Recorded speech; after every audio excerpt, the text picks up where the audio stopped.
Fine, both of you get out. You're not going to sleep next to me, okay? Out. You are fine, but get out. This way, get out. You guys, this particular scenario that happened last night was just so random, was so unexpected. Ilebaye was on Neo's bed, and the next thing, Tbaj came and removed their blanket and told Ilebaye to get out. And I was just like, what? Like, what exactly just happened now? I'm using my eye that's explaining me, or I'm not listening well. Because initially I thought it was a joke, but it was very serious. She literally told her to get out. She stood there and kept telling her to get out, told Neo that in fact she should also get out.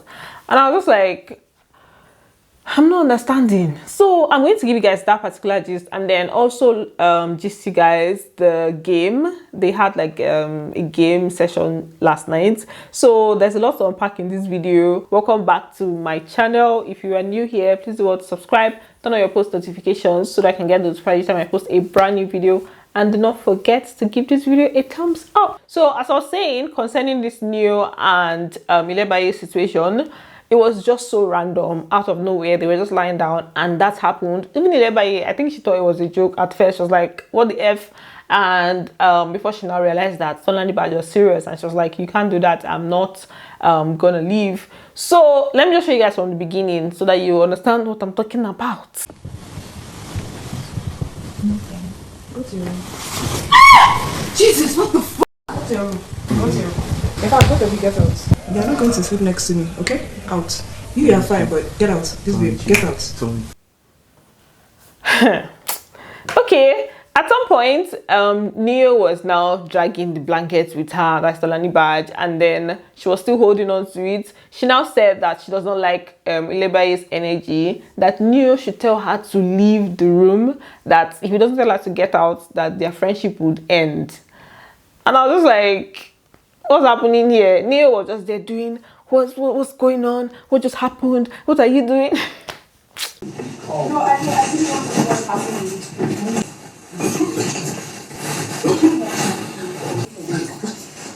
What's going on? Like, I don't like her energy and I want her to leave this room. If you can't tell her to leave, then our friendship is over. Simple. At some point, Neo had to even leave. He went to the living room to stay. It was now just Ilebaye that was there. And it was now looking kind of embarrassing, right? So she stayed for a bit and she now stood up to leave. She now told, she now made a statement that if you like somebody, make it known to the person. She now used the B word. And then Tbaj now responded to her and just, you know, she just started saying all sorts of things, called her different names. If you like somebody, just let me know this. Well, you're still, get out. Jumping from man to man, every bitch. Get out, always looking for highlights. Go to your room, young little girl. Take that walk on shame, stupid bitch. Exactly. Home. After Ilebaye left the room, she now went to meet Neo in the living room. I don't even know why she went to meet him, because she was now acting as if he was the one that was offended. She was trying to find out what was happening, but still kind of consoling him. And I'm like, why are you consoling this guy? He literally did not say anything to when Tbaj was sending you out of his bed, and you're supposed to be the one offended, not him. So she was now there. After some time, she now went to sit with Alex and White Money. She was now explaining to them what was going on. It was at that point that she now started tearing up. In this fucking place, what? Because I know for sure I'm not. we know that you're not. I am not a slut. I can be talking to Kid. I can be talking to you. And it's fine. This whole thing makes no sense to me, because who is Tbaj? Who exactly is Tbaj that she will remove blankets from somebody's body and be telling the person to get out? When, number one, it's not even your bed. What is your business, please? What exactly is your business? It's not Kukuma your house. So, I don't understand where the audacity was coming from. I was really shocked, you guys. And I went online and I was seeing some people saying that these people are dating. They were dating outside before they entered into the house or something. And to be honest, I kind of believe, because where is that's the only reason why that audacity will be there. it's either that or she just likes him. It's not even that she just likes him, because if it's a situation where, okay, she just likes him, then he's going to react like, what are you doing? Like, why are you taking blanket away from me and somebody that I'm with? So it has to be that there's something that has gone on between them, or that is going on between them. And Ilebaye has been all over the place, to be honest, flirting with most of the guys. But even though, regardless upon still, it's not Tbaj's business that she's flirting with whoever she wants to flirt with. If it was Neo that chased her away from his bed, that would have been valid, right? Not somebody else chasing you away from somebody else's bed, right?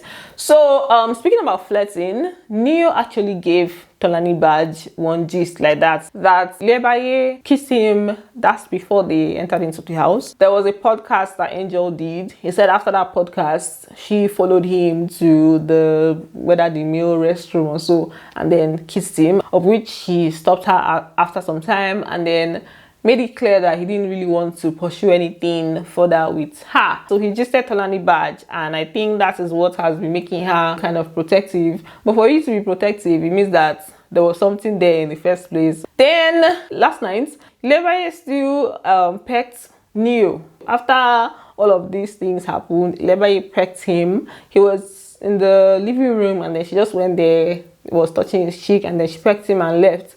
And I was just like, Ilebaye, you're not even helping us. You're not helping this situation. Then during their games, like when they were playing the game, there was a point where Neo was really scolding her, like going at her.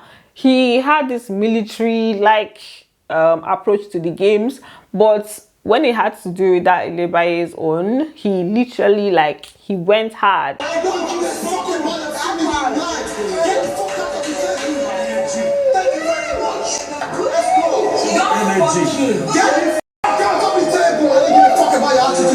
All of this happened before she went to his bed. I didn't even think that I was going to see her around him, but she went to his bed after collecting insults and allowing him to just scold you like that. You now still went to his bed.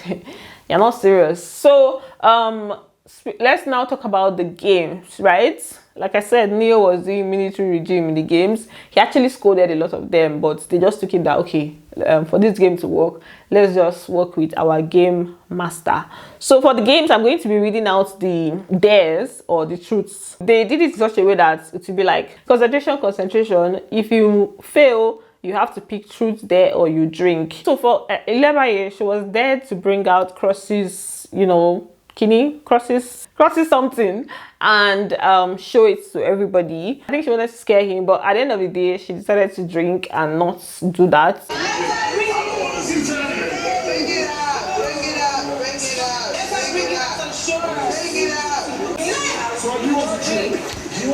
Then for Uriel, Venita asked her, she picked truth.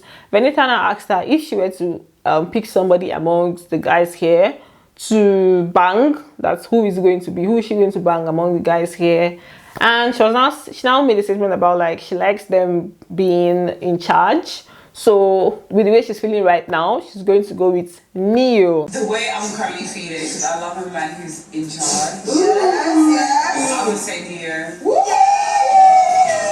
Uriel, don't they confuse us for this crush matter? Now Neo is now in the equation. Who is it, Adekule or Neo? And then for Alex, she was giving truths. She picked truths. Then I asked her favorite position, and she said she was trying to describe, and then somebody in the background now mentioned collapsed doggy, and she confirmed. So there's one Neo was talking about trying to leave this place. That's that one where you lay down and the guy's not behind you.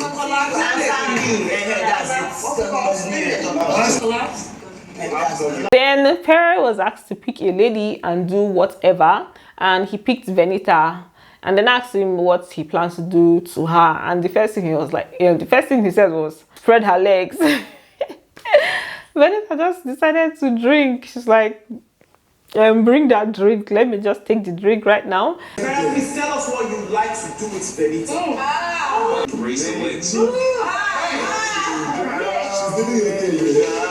Then Perry picked truths, and then Venita asked him if he had to eat Let me just say it how they said it. I like the fact that they coded it like that. Venita asked him if he had to eat 2 cats on the table, one in public, one in private, who would they be and why? So he picked Venita as the cat that he's going to eat in private. And he said, you know, he loves her, you know, just talked about loving her. And then Alex is the person he picked for the private one, and he said because she's fine AF.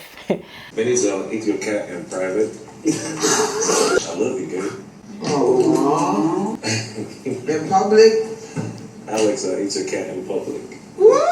Why? You have to say the why. Because she's fine as hell. Okay. Then for Angel, they asked her to pick a guy that she's feeling and, you know, present her feet so that she can suck her toes. Ew. So she went around, and I think at some point Soma thought she was going to even come to him because she passed him. She now went to Kidwaya. Kidwaya now pecked her feet. Obviously he was not going to suck her toes, so he pecked her feet. The next person was Sissy. She picked Truth, and for her they asked her if she has a boyfriend outside of the house, and she blushed for a bit before answering. So they now concluded that it means that there's somebody there, but she said that she doesn't have a boyfriend, but she's not single.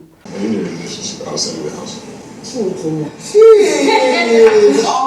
She said she's going to drink, guys. She said she's going to drink. I don't know. She's in a relationship. Shut up. Okay, I'm not.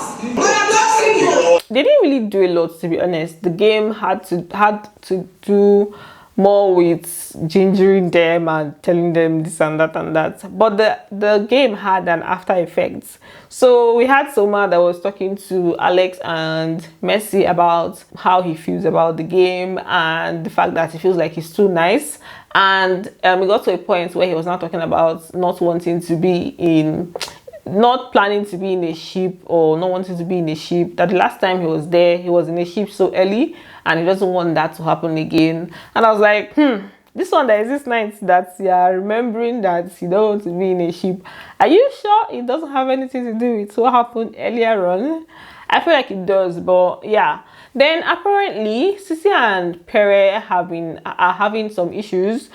She mentioned that she did not like the fact that he did not come to meet her when she had her altercation in the house. He didn't even bother to find out how she was doing. And then she also mentioned that he even now supported Alex's statements. You guys remember that after the arguments they had, he made a statement about the fact that Alex took some time to write the script, and to him it was good, that he's surprised that they changed it. So she said it just made her look like, she didn't know what she was saying, or it made her look like a bad person. You sat down there because of anger. She said that she has been working on it for a long time. She has put everything into it, making me feel like I'm the bad person. Yo, that shit hurt. Like, you don't understand. It hurt like a little deeper, because literally throughout this process, everything you get, maybe it's high from this video. Hey, have fun. Then she now told Doyin that before they entered into the house, that's like when they were preparing for this season, that he was always calling her, and they were really communicating that once there's any update, he'll call her to find out like what's up, what's happening. So right now she doesn't understand what went wrong, that she would like to know like what exactly happened, right? But she doesn't want it to look like any triangle situation. She doesn't want it to look like a triangle, and I'm sure she's referring to the fact that Alex has kind of like been in the picture, so she doesn't want it to look like a triangle. Doyin now advised her to still try and talk to him so that she can find out what's up. I know we should have, but I just don't want it to look like there's a triangle with the. Then Doyin now said that it's possible that he's not happy with her. That's why he didn't come to meet her when she had the back and forth. That's why he didn't have anything to say to her, right? And then the conclusion was now that he is not happy with the Ceec and Cross's situation. That was what they concluded. They said he's a very jealous person, and that during their own time, that's during their season, Pere also had an issue with Cross at some point. He didn't really like Cross because of Maria. Then Ceec now talked about the game, that during the game, when it was time for her to pick between Truth or Dare, Pere was looking at her and wanting to see what she would pick, almost like he wanted her to pick Dare according to her. She said he was looking at her like maybe he wanted her to pick there. And the action treat for them. This is the way he was looking. Like, losing feeling to see that. Like, you know that kind of thing. I was like, see that jealous. I swear, I think he's extremely, he said it, I think he's extremely, you know. I guess maybe so that he will do the dare with her, or maybe she'll choose him to do the dare with, or what, I don't know. But according to her, she said he was looking at her like he wanted her to pick there. You guys, the drama that may come out of this whole thing may just be crazy, because there's Alex in the equation now. I told you guys that during the pool party, he was just always going to Alex to dance with her. So now that triangle that she's talking about may just happen in a way, right? Even if she doesn't get to talk to him, so far he continues like with the way he has been going, there might just be that tension that will remain, and it may lead to something more serious. So I'm watching the dynamics to see how it turns out. This is where I end this video. Thanks for watching, and don't forget to give it a thumbs up, and I'm going to see you on the next one. Bye. Love you.